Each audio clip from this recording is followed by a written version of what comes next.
Il reste encore beaucoup à explorer sur notre Terre.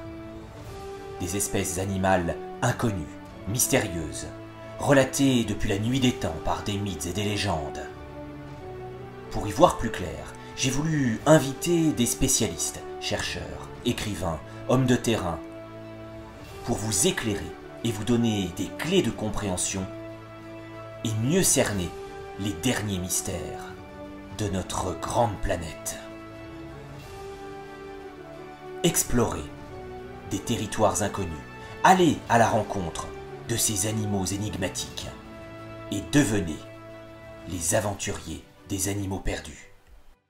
Bonjour à tous, bonjour à toutes pour ce nouveau numéro des animaux perdus. Alors le titre aujourd'hui est un peu particulier parce qu'animaux perdus, on va parler aussi d'humanité, d'hommes, d'hominidés. Donc on est aux frontières de la nature, de la culture, de l'homme, de l'animal. Et pour évoquer ce sujet, nous avons avec nous Florent Barrère, qui est docteur en cinéma et cryptozoologue, on peut le dire, auteur de cet excellent ouvrage sur les traces de l'homme sauvage, qui vient de paraître aux éditions Favre. Excellent livre, très bien illustré, très bien écrit, très documenté, très sérieux. Et justement, merci déjà Florent d'avoir accepté mon invitation. Cryptozoologue, on va rappeler qu'est-ce que c'est. Vous préférez parler de zoologie prédictive à la page 159, qui est un très beau terme aussi. Ben, merci Philippe de m'inviter effectivement sur votre chaîne YouTube pour évoquer la sortie de mon livre sur les traces de l'homme sauvage, sorti aux éditions Favre le 7 mai, hein, il y a à peine un mois. Ouais, effectivement, ben, c'est un peu suite aux conférences dans lesquelles j'avais été invité en fait en Belgique, organisées par Éric Join, en colloque européen, où il y avait Michel Rénal, hein, qui participait assez souvent et qui parlait beaucoup de la cryptozoologie et des différents dossiers, en mettant plus l'accent sur les espèces un peu méconnues, un petit peu de cette science, plutôt que sur les grandes stars que tout le monde connaît, le Yeti, le mont du Loch Ness, etc.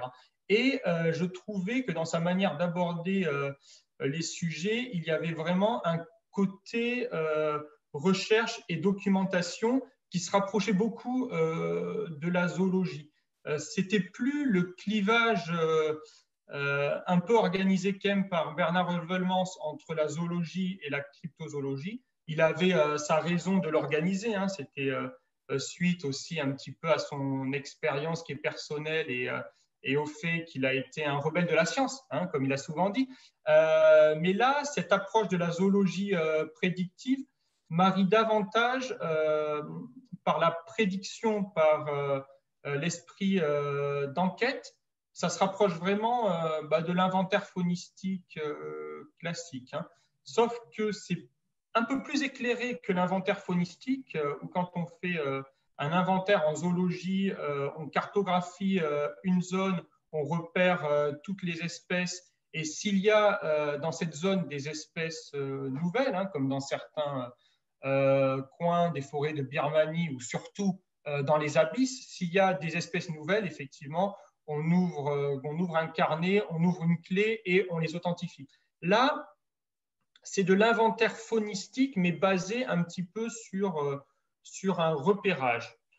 Sur un repérage, comme l'a bien montré Bernard Revelmans, sur un qui peut être testimonial, hein, sur des témoignages, notamment pour les zones un petit peu en friche au sauvage, le témoignage des autochtones, des tribus indigènes, hein, qui ont un nom local, un nom qui est vernaculaire, souvent pour ces espèces-là, et repérage en France, notamment dans les archives, hein, je pense au dossier franco-suisse du Tatzelwurm, le ver à pattes, ou dans les almanachs, dans les vieux bestiaires médiévaux, nous avons trace, par exemple, de ce reptile, hein, de ce reptile apode, hein, qui n'a pas de pattes.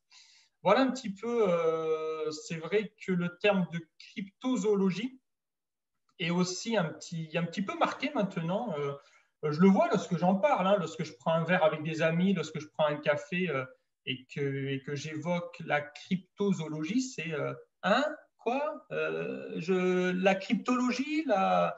Et les gens, effectivement, ne saisissent pas d'emblée. C'est pas un terme très maniable, très confortable, effectivement, qui a quand même son intérêt, on le rappelle. Hein, crypto caché, zoon, effectivement, les animaux, et logos, l'étude. Donc, étude des animaux cachés. Après, une fois qu'on le décrypte, cela a du sens.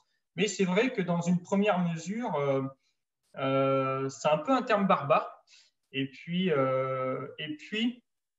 au fur et à mesure des chercheurs qui se sont emparés de ce thème, surtout après Wellman sous Porchnev, ça a été assez galvaudé et il n'y a plus de dimension trop sérieuse ou scientifique attachée à ce terme, en fait. C'est là que trouver une nouvelle manière de parler des recherches sur les animaux du folklore, sur les animaux méconnus, sur les animaux qui sont en cours d'authentification, ça avait du sens. Donc, ce terme de zoologie prédictive, effectivement, était plutôt trouvé à point nommé pour, voilà. Très bien. Alors, tout a commencé pour vous sur le terrain. On est en forêt d'Irati, on est en août de 2007. Et là, dans la forêt, il se passe quelque chose. Vous entendez un cri. Racontez-nous un peu cette histoire qui vous a mis sur la piste de l'homme sauvage. Ah ouais, effectivement, là, j'étais jeune. Hein, j'avais 24 ans à l'époque. Et puis en 2007, j'y connaissais rien. Hein, j'étais vraiment vierge. Comme un jeune étudiant, j'avais entendu parler de Tintin au Tibet et du Yéti, mais comme ça, vite fait, sans faire aucun rapprochement. Je ne savais pas qui était Bernard Revelmans ou Boris Porchnev ou Marie-Jeanne Kaufmann ou autre. Je connaissais vraiment rien du tout. Et on était en repérage pour un court-métrage, comme je suis originaire du sud-ouest de Mont-de-Marsan, hein, donc pas très très loin de la forêt d'Irati. On va souvent dans les Pyrénées. Et lors de ce repérage, on fait un bivouac avec mon collègue Jérémy Monteau.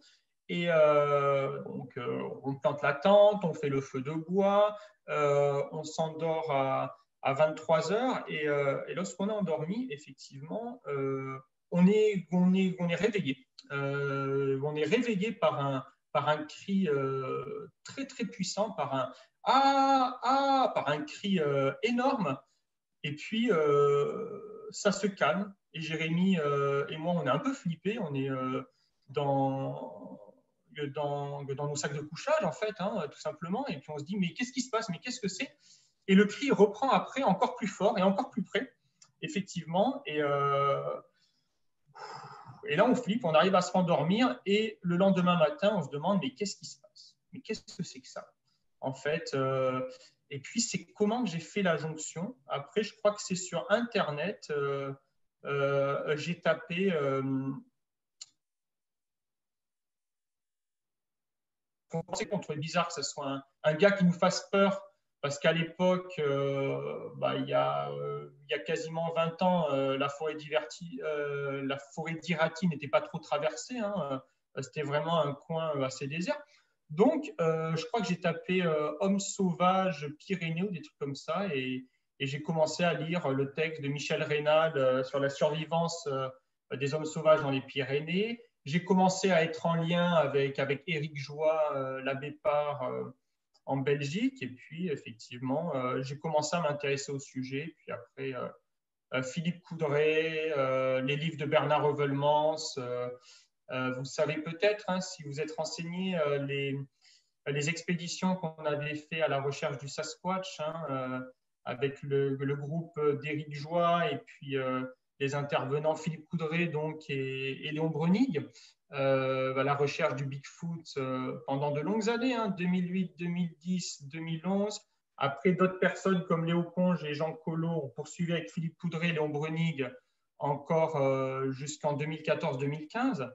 Donc voilà, je suis tombé vraiment dans la marmite de la cryptozoologie par ce biais assez étrange, du coup, d'un cri que j'ai entendu qui était assez inédit, assez mystérieux. Donc voilà, un petit peu comment je me suis intéressé. Et pas ce sujet qui va pas de soi, pas le Bigfoot, pas le Yowie, pas l'Orempindec, pas l'Almasty, mais vraiment par l'histoire de l'homme sauvage en France. En France, Alors, quoi, hein. c'est en cela que votre livre m'a intrigué parce que personnellement, je ne connaissais absolument pas cette histoire. Quand j'ai entendu parler par Michel Ballot de la possibilité qu'il existe des hommes sauvages dans les Pyrénées et dans les Alpes, j'étais très, très incrédule. Est-ce qu'on a affaire ici à un Yéti français ou suisse ou italien, mais est-ce que c'est comparable? Est-ce que vous êtes à la recherche du Yéti français finalement? Non, en fait, mais c'est très intéressant parce que c'est pas du tout comparable du coup, hein. Vraiment, j'avais entendu ce cri et j'arrivais pas à le rapporter à quelque chose de vraiment précis. Et ensuite, j'avais en tête un peu comme ce que vous dites, effectivement, parce que un peu embrumé par le côté Bigfoot, Yeti, et comme je suis allé au Bigfoot, après en 2008, vraiment, j'avais cette idée, ben, s'il y a un homme sauvage, effectivement, ça peut être un Bigfoot, donc ça peut être un homme sauvage de 2 mètres, 2 mètres 50 de haut, très animal, dans une approche très viscérale, très bestiale. Et il se trouve que, à part sur quelques bas-reliefs et dans quelques témoignages, en fait, où ça correspond plutôt à un homme-singe, voilà, mais ça, c'est la minorité. La majorité du matériel qu'on a sur la France, en fait, c'est effectivement ce qui a déjà été étudié, l'homme ensauvagé, hein, mais qui est intéressant, hein, l'homme ensauvagé, les ermites, les renonçants, les personnes en marge qui ont décidé de vivre une vie de reclus auprès des bêtes, les parias, jusqu'aux gens atteints d'hypertrichose, hein, vous savez, la maladie qui fait que l'on est pileux, qu'on a le poil, en fait, hein. Voilà, il y a tout ça, et en assez grand nombre, hein, tous ces hommes frustes, tous ces hommes barbus, tous ces clodos des forêts, en gros, hein, mais tout ça fait partie quand même du sujet. Et par contre, il y a un autre thème très intéressant que j'ai été l'un des seuls à soulever, par contre, là, c'est les nains. C'est refaire un parallèle, et vous l'avez lu dans mon livre, avec les nains, parce que c'est ce qui ressort finalement des témoignages les plus crédibles sur l'homme sauvage en France, hein. Je pense au témoignage de Marion Collat dans les années 90 à Morillon en Savoie. Et puis, par rapport à ce que nous a légué en France toute la collecte ethnographique, tout le fond folklorique, hein, par des chercheurs que je vais citer assez rapidement, hein, comme Charles Joyston ou Arnold van Gennep. Là, vraiment, on a des êtres de petite taille, on a des nains, on a les Carcaris du Val-Bonnet, on a les Bretous dans le Val-Godemar, on a les Afars dans l'Ardèche. Tout ça, c'est des êtres petits, qui soient pileux ou pas d'ailleurs, hein, ça diffère énormément dans les témoignages, mais des êtres assez sociaux, assez intelligents, effectivement, très proches de la nature, très proches notamment des chevaux, hein, à s'amuser à tisser la crinière des chevaux la nuit pour s'en servir comme arçon, et puis galoper, s'amuser à traire les vaches durant la nuit. Mais tout ça n'est pas rapporté effectivement comme au Caucase ou autre par des hominidés, par des humanoïdes de taille normale. Tout ça en France, en grande majorité, c'est des formes naines, quoi, hein. Et bon, ça, j'ai fait la jonction du coup dans le livre avec quelques témoignages récents, hein, de Marion Collat, en fait, et puis un autre témoignage aussi à Saint-Martin de Belleville, Tout ça est assez intéressant. Tous les comptes aussi, tout le matériel récolté par Charles Joyston et Arnold van Gennep est assez profond. Et du coup, figurez-vous en fait que ça, c'est un domaine que j'aime bien explorer aussi, dans les archives fossiles, dans les dépôts fossiles, j'étais très étonné de voir qu'il y avait, et pas qu'en petit nombre finalement, et pas que de manière isolée, il y a vraiment de véritables dépôts fossiles d'hommes de petite taille. D'hommes de petite taille, 1,15 m, 1,20 m, jusqu'à 1,25 m, 1,30 m en fait, hein, authentifiés par notamment leur dentition comme des adultes, mais de petite taille, taille équivalente par exemple aux pygmées Aka et Baka qu'on trouve au Congo, hein, si vous voulez. Donc il y a, alors c'est référencé du coup, c'est souvent les couches du néolithique, donc c'est plutôt référencé comme des Homo sapiens, hein, non pas des hommes de Néandertal, non pas aussi anciens et aussi archaïques, c'est plutôt des Homo sapiens, mais avec quelques différences au niveau de leur morphologie qui font que, effectivement, ça serait des Homo sapiens pygmées. Hein, ça serait une nouvelle race, en mettant tous les guillemets au terme de race, évidemment. Mais voilà, hein, une nouvelle forme d'humanité, mais plutôt Homo sapiens pygmée, quoi, hein. Il y a, pour finir sur ce thème-là, des fouilles archéologiques, notamment à Schaffhaus en Suisse. Hein, c'est là qu'il y a tout le grand dossier de ce que Coleman, hein, qui est le savant vers 1860 qui a exhumé ces squelettes nains, il parlait justement des pygmées suisses du néolithique. Hein, et il y a encore des fouilles actuellement qui sont faits à Schaffhaus sur ce site-là, hein, qui est très prometteur. Après, il y a Lapouge, là c'est dans les Cévennes, hein, en France, dans le sud de la France. Lapouge a trouvé quelques squelettes aussi de petite taille, du coup. Et puis voilà, je me suis amusé un petit peu à voir s'il y avait des correspondances dans les textes les plus anciens en France avec des êtres de petite taille, mais là, pas folklorique, historique.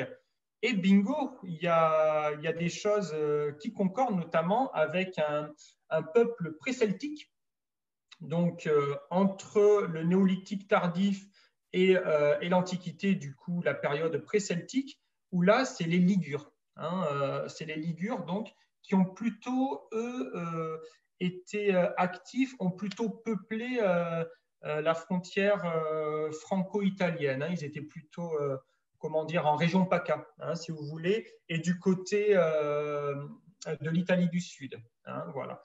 Et eux, il y a très peu de textes, comme ils n'écrivaient pas finalement. Hein, c'était une tribu à ce niveau-là qui ne connaissait pas l'écriture. Et c'est les Romains, lorsqu'ils sont venus à Massilia, lorsqu'ils sont venus en France pour coloniser la Gaule, qui ont écrit sur ce peuple ligure et qui ont montré qu'ils étaient de petite taille, qu'ils étaient assez frustes, qu'ils étaient très adaptés à un environnement de grottes, cavernicoles. Enfin, c'est assez intéressant. Du coup. Alors là, vous évoquez des fossiles, mais les témoignages récents, et vous avez signalé celui de Morillon 2007, montrent qu'il y aurait encore des espèces vivantes.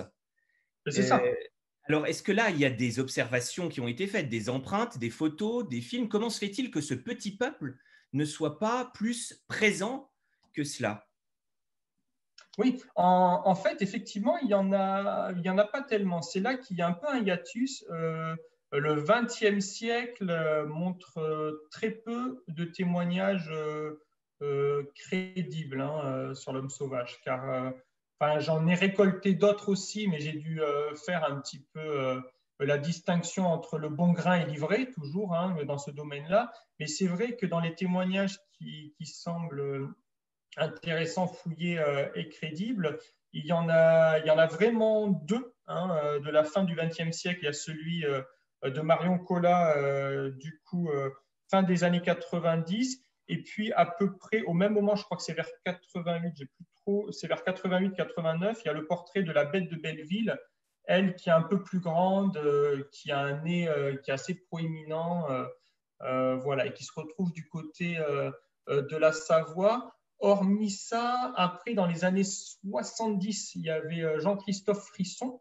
Là, c'était dans le Vercors, hein, qui a vu il y a un homme sauvage aussi lorsqu'il faisait du bivouac, justement, dans un refuge, lui. Hein. Ce n'était pas dans une tente, c'était dans un refuge avec la porte entrouverte du refuge et qui a vu se découper dans cette porte entrouverte au clair de lune la silhouette d'un homme sauvage.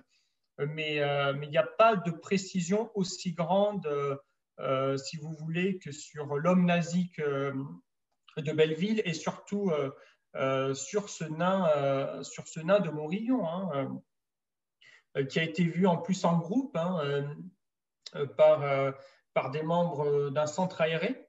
Hein, voilà, il y a plusieurs témoignages qui concordent. Après, il y a carrément eu l'enquête de la gendarmerie qui est arrivée sur les lieux parce qu'il y a eu une intrusion de ce petit bonhomme, de cet être vraiment en plein milieu de la propriété du centre aéré. Donc là, c'est vraiment pour la France le témoignage le plus sérieux, quoi, hein. Et ce qui a donné vraiment du crédit, ce qui a donné de l'eau au moulin de ce témoignage, c'est lorsqu'on fait le focus du côté de Morillon et de la Savoie où il y a eu cet être, hein, ce nain velu. Il y a tout un folklore dans ces montagnes sur les barbegasi, sur les barbes glacées, en fait, hein, qui sont des nains en fait, qui vivent en communauté dans les montagnes un peu plus en arrière, un peu plus élevées finalement, et qui sortent uniquement l'hiver lorsqu'il fait trop froid pour aller proche des habitations. Et lorsqu'ils viennent proche des habitations, effectivement, ils sont assez velus. Et donc, ils ont leur barbe qui gèle, hein, finalement, donc d'où le surnom de barbe glacée. Hein, voilà, donc ça, c'est intéressant. Et puis, effectivement, pour savoir à quoi ressemblaient ces fameuses barbes glacées, il y a vraiment, dans le même coin, parce qu'à Morillon, on est proche de l'Italie, dans le même coin, finalement, il y a dans une église, voilà, cet être-là qui ressemble vraiment, en fait, effectivement, à ce qu'on peut dire des barbes glacées. Alors, vous voyez un nain, la barbe assez proéminente, le nez effectivement aussi assez visible, assez important. Voilà, ça ressemble vraiment au portrait robot qui a été fait de ce nain velu de Morillon et puis à l'image générale de ces barbegasi, hein, finalement. Mais c'est ça qui est très intéressant dans votre travail, c'est que vous arrivez à montrer que finalement, ces mythes, ce folklore, parce qu'on parle aussi en Savoie des Sarvans hein, qui tressaient les crinières des chevaux, tout ça c'est connu de longue date, mais c'était perçu comme des contes. Ça fait partie du folklore. Et là, dans votre travail, vous montrez que finalement, il y a certainement une part de vérité derrière tout ça. Et ça, c'est intéressant, le rapport entre mythe et réalité.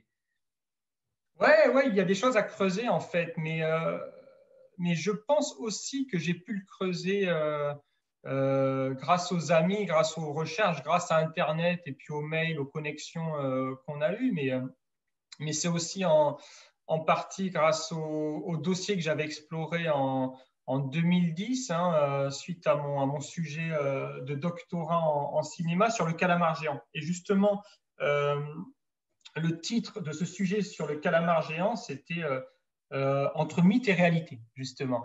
Et j'explorais tout à fait ça. J'avais toute une première partie où c'était le mythe du poulpe colossal jusqu'au 19e siècle, donc le côté un peu faribole, hein, le côté bestiaire médiévaux, la bête-île, les énormes kraken, les calamars géants qui étaient modifiés avec des écailles, qui avaient 3 yeux, etc., etc. Et puis, dès l'arrivée justement des comptes rendus un peu plus sérieux, dès l'arrivée de la calligraphie et surtout de la photographie en noir et blanc. Et grâce à des échouages massifs de calamars géants sur les bancs de Terre-Neuve, en fait au Canada, hein, c'est là que ça s'est déclaré vers 1840. Là, effectivement, on est passé plus de la légende du Kraken à la vérité photographique du calamar géant, vous voyez. Et c'est à partir de ce moment-là, comme par hasard, qu'il y a eu Steenstrup, le savant danois, qui a authentifié le calamar géant. Et fait d'école assez rare, justement, il a authentifié ce calamar géant sur des restes en fait, de ces animaux échoués et sur des gravures. Mais après, il fait la confirmation de cette authentification grâce à une photo, grâce à une photographie en noir et blanc d'un bec, en fait. Hein.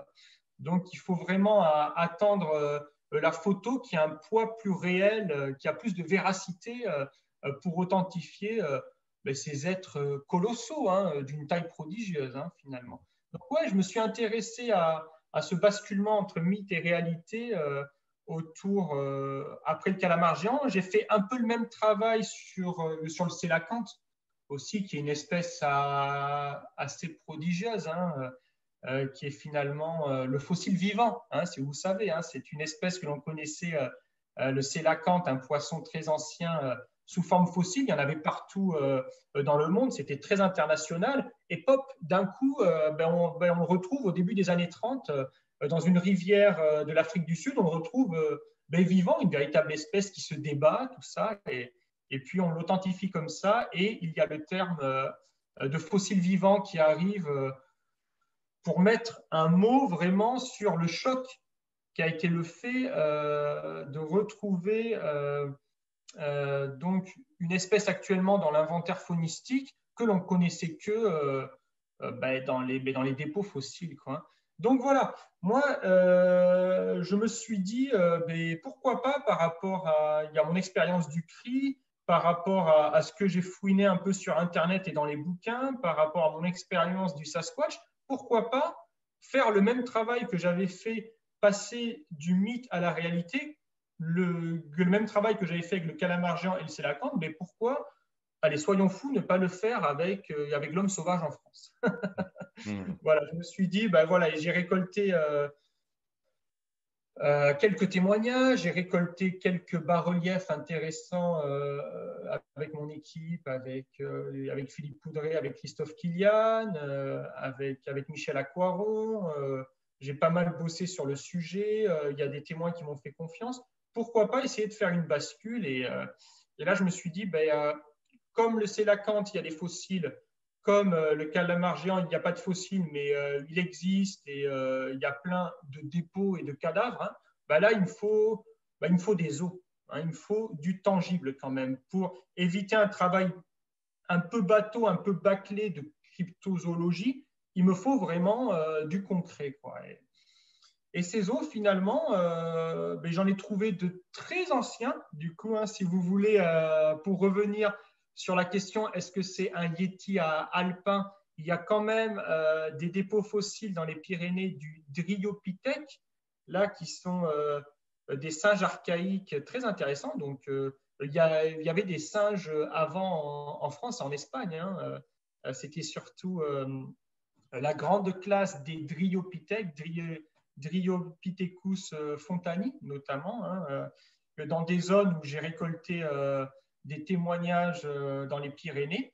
Et puis, voilà, ceux dont je vous avais parlé, outre ces Dryopithèques, qu'il y a dans les Pyrénées et dans les Alpes autrichiennes, surtout l'histoire dans le néolithique de ces ossements d'hommes nains, quoi, hein.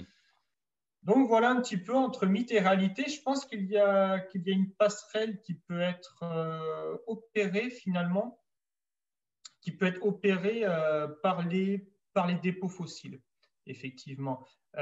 Car c'est intéressant d'avoir l'approche, effectivement, si on en vient au sujet classique, par exemple, des Carcharies, des petits hommes des Alpes du Sud. C'est intéressant d'avoir cette approche qui est symbolique. Oui, mais c'est une part de nous sauvages qui enfouit. Oui, mais c'est un peu une part de notre inconscient quand on a quand on a accédé à la civilisation, c'est notre part en nous de forêt primordiale, c'est notre part de sauvagerie. Mais c'est un peu limité quand on voit qu'effectivement, cette part de sauvagerie n'est pas que symbolique, elle a des tailles assez précises, elle a des comportements assez détaillés, il y a à chaque fois comment dire, les mêmes événements et coutumes qui arrivent. Et c'est vrai que faire le rapprochement entre la description dans ces contes, les bas-reliefs aussi, parce qu'il y a pas mal de bas-reliefs que je mets dans mon bouquin, hein, les bas-reliefs médiévaux, et puis les dépôts fossiles. Voilà, c'est une approche assez inédite, mais ouais, on peut se permettre de faire une passerelle sur ça, quoi, hein. Et voilà, et notamment pour finir sur ce point-là, souvent les zones d'habitation dans le folklore, les zones d'habitation de ces hommes sauvages, hein, je pense notamment, bon, allez, c'est pas la France, mais c'est à côté en Belgique, c'est clair, ça saute aux yeux. Par rapport au Nuton des Ardennes, qui est un petit nain, hein, du folklore. Les zones d'habitation du Nuton des Ardennes dans la réserve naturelle des Ardennes, c'est à une dizaine de kilomètres, par exemple, de la grotte de Spie, dans les mêmes Ardennes, qui est un lieu assez grand, assez important, assez riche de dépôts fossiles d'hommes de Néandertal, hein, si vous voulez. Et pareil pour les Laminacs du Pays Basque, là c'est encore plus flagrant. Les Laminacs du Pays Basque habitaient la grotte d'Isturitz, et la grotte de Isturitz est un lieu de dépôt fossile d'hommes de Néandertal. Là c'est carrément le même lieu qui a été habité par les Laminacs du folklore et de la légende. Ce même lieu, on a retrouvé des ossements de néandertaliens. Voilà, c'est assez curieux, quoi, finalement, hein. Alors, tout nous ramène à cette question du fossile vivant. Vous avez mentionné tout à l'heure oui. Boris Porchniev, qui lui avait évoqué la thèse du néandertalien relique. Est-ce que vous pensez, est-ce que c'est une hypothèse crédible, qu'il puisse y avoir, parallèlement à notre humanité, Homo sapiens sapiens, est-ce que vous pensez qu'il puisse subsister des néandertaliens encore vivants quelque part, en communauté, mais cachée? Ouais, c'est effectivement une hypothèse qui me paraît très crédible. Je vais d'abord aller effectivement sur le côté local que je connais mieux, sur le côté France-Espagne, et puis après, je me permettrai quelques digressions parce que je fais aussi des recherches dans d'autres coins du monde. Non, et cette hypothèse soulevée effectivement dès la lutte pour les troglodytes en 1967 est très, très, très intéressante. Et effectivement, Boris Porchniev l'a soulevé suite à des fouilles qu'il avait fait personnellement, hein, lui, sur le site de Téchiktash. Et lui a fait cette concordance, effectivement, entre les gazettes des journaux à sensation qui parlaient du Yéti et ses fouilles, et il s'est demandé mais est-ce que c'est Yéti, est-ce que cet homme de Néandertal est toujours vivant, finalement? Alors, en France, c'est assez curieux parce qu'effectivement, mes hommes sauvages ne concordent pas vraiment juste au niveau de la taille, hein, avec les hommes de Néandertal. Par contre, les hommes de Néandertal ont été tout à fait omniprésents partout en France, hein. Que ce soit dans les Pyrénées ou dans les Alpes, c'est assez flagrant. Et pour le dossier espagnol aussi, effectivement, toute la cordillère cantabrique, où il y a aussi pas mal de témoignages d'hommes sauvages, a été habitée par une forme cousine de l'homme de Néandertal qui est un peu plus archaïque, qui est Homo antecessor, hein, par exemple. Et certains témoignages, effectivement, du Portugal, assez récents des années 30, parlent d'hommes sauvages. En 1930, il y a à peine 90 ans, et ça correspond effectivement avec une zone au Portugal où il y a les hommes de Néandertal. Sachant qu'en France, en Espagne et au Portugal, sur toute cette partie de la péninsule européenne, parce que la France, on fait partie aussi, mine de rien, de cette péninsule européenne, sur toute cette partie-là, c'est là que les hommes de Néandertal ont été les plus tardifs. Ils se sont retrouvés acculés par les Cro-Magnons dans cette zone entourée de l'océan Atlantique finalement, et c'est là qu'ils ont persisté le plus, et notamment très clairement au niveau de la péninsule ibérique. Et cette approche de l'homme de Néandertal est toujours vivant et extrêmement frappante, effectivement, avec le dossier de l'Almastie du Caucase qui a été instruit et documenté sur 70 ans par Marie-Jeanne Kaufmann, notamment. Maintenant, c'est repris avec un digne flambeau par Grégory Panchenko, par exemple. Voilà. Et ça aussi, on est à peu près sur la même concordance sur cette Almastie. Là, ce n'est pas les hommes de Néandertal à proprement dit qu'il y a au niveau des fouilles fossiles, mais c'est un cousin très proche de l'homme de Néandertal, c'est l'Homo georgicus. Et c'est vrai que si on voit précisément les ossements fossiles de cet Homo georgicus qui faisait comme nous, de 1m60 à 1m70, si on voit la conformation du crâne un peu plus archaïque et prognate, ça pourrait correspondre assez bien au portrait robot de l'Almastie, clairement. Et on a la même donnée sur la Mongolie, sur l'Almas dans l'Altaï, qui est une grande chaîne de montagnes en Mongolie. Ça correspond aussi au peuplement d'un cousin de Néandertal un peu plus évolué, lui qui est l'homme de Denisova, sur lequel il y a eu grand bruit, sur lequel il y a de plus en plus de fouilles, que l'on a trouvé aussi un peu plus au nord en Sibérie.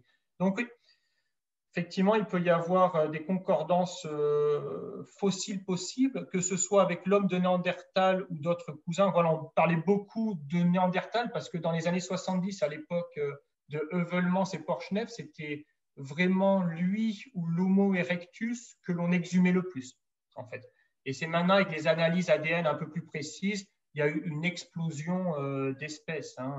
Les Georgicus, Antécessor, comme je vous l'ai dit, Denisova récemment, et puis en Afrique, n'en parlons pas.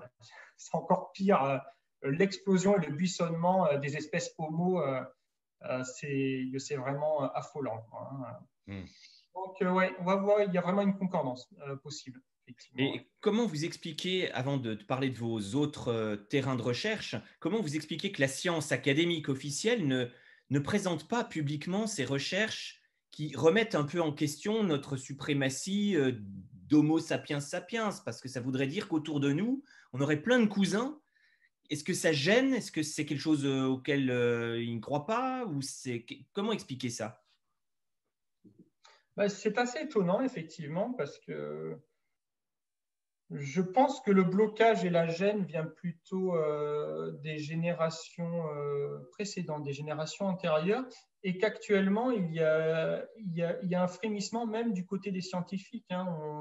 On voit au muséum, par exemple, toutes les recherches qui sont faites. Là, on va parler encore des hominidés de petite taille avec des fossiles très concrets est validé avec l'homme de Flores, en fait, l'Homo florensis, qui a fait grand bruit au seuil du XXIe siècle. Là, effectivement, quand on présente les fossiles de cet homme, c'est très souvent mis en relation avec les témoignages indigènes des zébus qui parlent des zébus gogo, en fait, sans sarcasme, sans aucune ironie. Effectivement, on présente la possibilité que les zébus gogo soient effectivement un petit peu les descendants de ces hommes de Flores. Grâce aux études de Gregory Force, c'est mis en en place. Hein. Je pense aux études faites sur l'homme de Luçon aussi, dans les Philippines, un hominidé encore plus connu et encore plus petit au niveau de la taille et finalement encore plus récent au niveau de la datation. Donc, cette possibilité qu'il y ait eu plusieurs espèces homo donc en cohabitation avec nous-mêmes, avec l'homo sapiens sapiens, avec l'homme de Cro-Magnon, effectivement, fait son chemin. Ça fait son chemin doucement, effectivement, et les études des variations morphologiques, je pense, entre, par exemple, au Congo, au Zaïre, dans les forêts, les variations morphologiques entre le peuple bantou et le peuple pygmée, qui ont dérivé il y a 30 000 ans, effectivement, c'était peu étudié avant, que les pygmées étaient souvent objets de sarcasme, de ridicule ou étaient bestialisés. Et maintenant, effectivement, on les remet au même pied d'égalité, finalement, que les cousins bantous. Et on leur reconnaît une culture, une organisation sociale, une hiérarchie. Enfin, on leur reconnaît vraiment une véritable valeur. Donc, sur ça, effectivement, sur cette cohabitation, ça fait moins hérisser les cheveux qu'avant. Même en parlant, parce que j'avais fait avec mes collègues de l'époque, Léon Breunig et Philippe Coudray, une conférence sur le Bigfoot en 2015 au Muséum. Voilà, on avait été au Muséum de Paris parler de ça face à une assemblée qui n'était pas du tout acquis à cette cause, face à une assemblée qui était plus habituée à entendre parler des inventaires faunistiques, des abysses et autres, des sujets vraiment typiques du muséum. Et ils nous écoutaient d'une oreille attentive. Les questions étaient tout à fait correctes et vraisemblables. Il y avait une véritable curiosité, en fait. Donc, finalement, d'après mon expérience, moi, je ne me mettrais pas en paria, je ne me mettrais pas vraiment, je ne me sens pas marginalisé. Et d'après ce que j'ai recueilli un petit peu dans les archives ou la documentation, il y a des efforts qui sont faits. Effectivement, il y a des efforts qui sont faits. Je pense à Benoît Grison, que vous avez interviewé, il me semble. Ou que je vais interviewer, je pense. C'est ça. C'est formidable parce qu'effectivement, il y a Benoît Grison qui est très affilié au Muséum. Je crois qu'on s'était rencontrés en 2012 à la suite d'une conférence que j'avais faite sur le calamar géant. Et lui, davantage que moi d'ailleurs, a un pied très officiel dans le Muséum et puis travaille un petit peu à ce bon concours entre la cryptozoologie et la science. Effectivement, je pense à son comparse, je ne me souviens plus du nom aussi, avec qui il avait fait un livre, qui est un membre du Muséum à part entière, finalement. Voilà, il y a Christophe Kilian, mon collègue, en 2015, parce qu'il avait fait son documentaire Yeti Yetu. Il a ouvert les portes du Muséum, il a ouvert les portes à Copenhague du Grand Musée. Il y a les scientifiques qui lui ont répondu sur le sujet de Laurent Pindec, notamment. Voilà, et puis une dernière pierre à l'édifice qui n'est pas sans conséquence et qui montre que la cryptozoologie s'est énormément ouverte aux scientifiques, aux généticiens. Il y a le travail assez important que vous connaissez certainement de Brian Sykes, en fait, le généticien qui a effectivement essayé d'analyser un petit peu pas mal d'artefacts liés aux hommes sauvages, notamment les artefacts liés au Yeti et ceux liés à un grand dossier de la cryptozoologie russe qui est l'affaire de Zana et de ses descendants, finalement. Et voilà, donc il y a plein de personnes qui bougent pour que la cryptozoologie soit un peu plus officielle, pour qu'elle soit moins raillée, moins moquée. Je pense à mon ami qui est un peu plus jeune, qui a 10 ans de moins que moi, Louis Chevillard aussi, qui est très intéressant, qui est étudiant, je pense qu'il est en Master 2 ou doctorat maintenant à l'UPMC. Et lui, il fait des conférences sur la cryptozoologie, sur le Yeti, a un petit blog sur Internet où il parle des cryptides et fait un travail très intéressant dans le côté, voilà, on se montre, on essaie d'être plus officiel, on essaie d'être plus sérieux, en fait. Hein. Oui, ouais, on ne peut que s'en réjouir hein, de ce que vous annoncez. Les nouvelles générations qui essayent, même plus que ça maintenant, qui essayent de créer un pont entre la cryptozoologie qui était souvent raillée, méprisée, et puis la science officielle, parce que de toute façon, c'est un chemin qui est le chemin de la connaissance, tout simplement. C'est ce qui nous réunit, cette passion de la connaissance rigoureuse, appuyée sur des témoignages, sur des preuves, sur des artefacts, comme vous l'avez signalé. Alors, pour terminer, quels sont vos projets, vos nouveaux domaines de recherche? Est-ce que vous allez continuer sur l'homme sauvage? Est-ce que vous allez continuer à enquêter sur France, Espagne, Suisse? Ou où est-ce que vous allez nous emmener? Alors, je vais emmener dans deux directions différentes, en fait, finalement. Je vais rester sur le dossier déjà français. Allez, je parle de ça. Le dossier français sur deux sujets. Un sujet qui va me mettre plutôt dans mes pantoufles, hein, finalement. Le travail que j'ai fait sur l'homme sauvage, comme vous le voyez, je pense que vous le pressentez, que j'en ai parlé assez dans cette vidéo. Je vais faire sûrement un focus, un livre uniquement sur les nains, sur le peuple nain, sûrement associé à l'Europe, d'accord? Mais avec un petit peu ma coloration, mon empreinte. Ça ne va pas être, en fait, comment dire, ça ne va pas être uniquement un catalogue folklorique, hein, parce qu'il y en a qui sont très bien faits. Je pense notamment effectivement à Pierre Dubois. Je pense notamment à Gilles Kerloche, qui en a fait un aussi sur les lutins, qui est très recommandable. Pas ça, mais les nains, et à chaque récit de nains par rapport aux localités, j'essaie de rattacher par rapport à des témoignages ou des fouilles fossiles ou par rapport à des choses plus réalistes. Hein. Voilà, un petit peu dans ma veine, un peu dans mon empreinte, hein, finalement.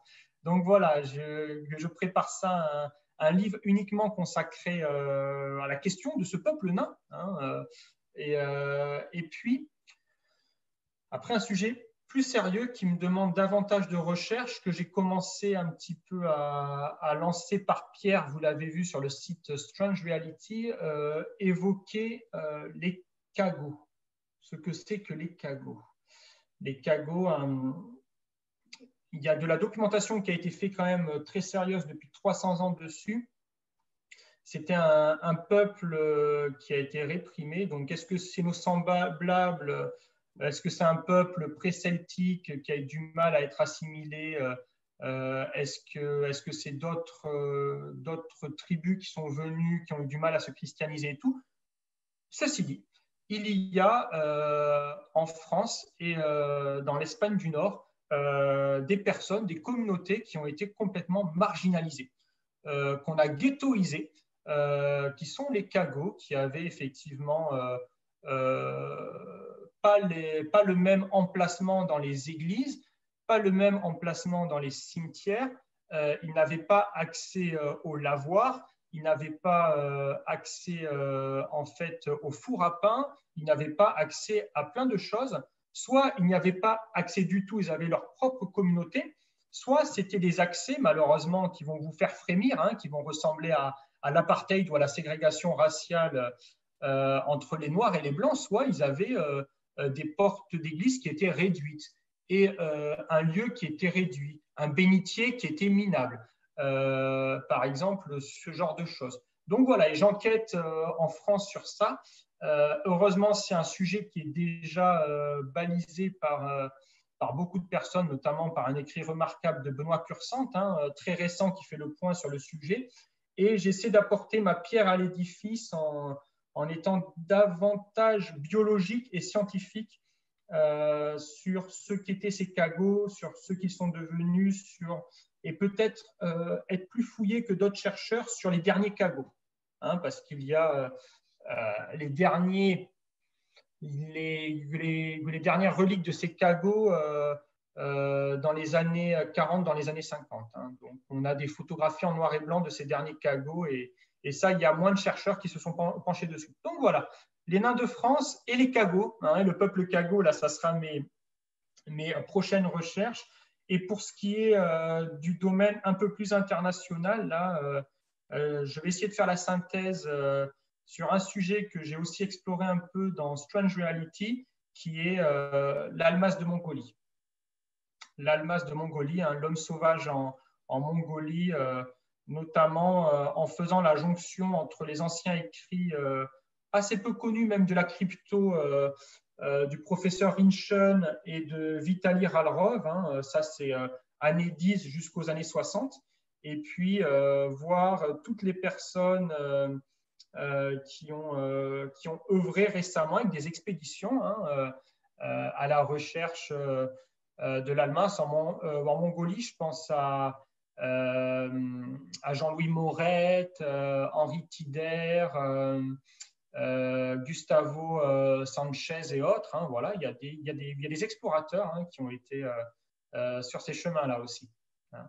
Donc voilà un petit peu 3 bouquins en préparation. Je ne sais pas lequel sortira en premier, mais bon.